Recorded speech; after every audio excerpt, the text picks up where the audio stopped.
পিছন থেকে কেউ একজন আমাকে সম্বোধন করছিল, ওই যে জঙ্গি এমপি যাচ্ছে, যে আমার মাথায় একটি পাগড়ি রয়েছে এবং আমার চলায় সাদা পাঞ্জাবি সুন্নতে রাসূল রয়েছে।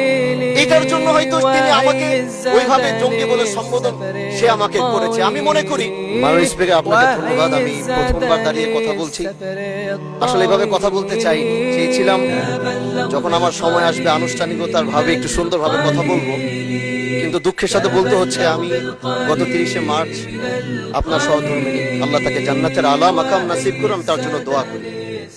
তিনার জানাজায় আমি এসেছিলাম এবং উপস্থিত হয়েছিলাম। দক্ষিণ প্লাজা থেকে যখন আমি ভিতরে ঢুকবো, একদম কাছাকাছি পিছন থেকে কেউ একজন আমাকে সম্বোধন করছিল, ওই যে জঙ্গি এমপি যাচ্ছে। তো এই বিষয়টা আসলে এইভাবে আসতো না। তো একটু পর থেকে সোশ্যাল মিডিয়াতে দেখলাম যে এই বিষয়ে খুব লেখালেখি এবং এই ভিডিওটা নিয়ে খুব আলোচনা চলছে, যেটি জাতীয় সংসদের একজন রানিং এমপিকে সংসদের কাছে যখন জঙ্গি বলে সম্বোধন করা হয়, আর এটার জন্য এই সংসদের মান ক্ষুণ্ণ হয়েছে আমি মনে করছি।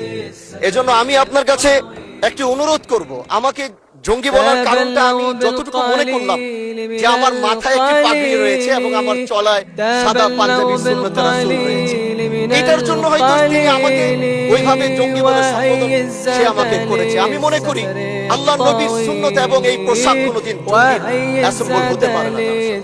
এই জন্য আমি আপনার কাছে একটি অনুরোধ করতে চাই, মাননীয় স্পিকার, আপনি সিসি ফুটেজ যেটি রয়েছে, আপনি যদি মাননীয় স্বরাষ্ট্র মন্ত্রী এবং সংসদের সার্জেন্ট অ্যাট আর্মসকে যদি আপনি একটু অনুরোধ করবেন বা তাদেরকে একটু নির্দেশ দিবেন যে কারা এই কাজটি করেছে।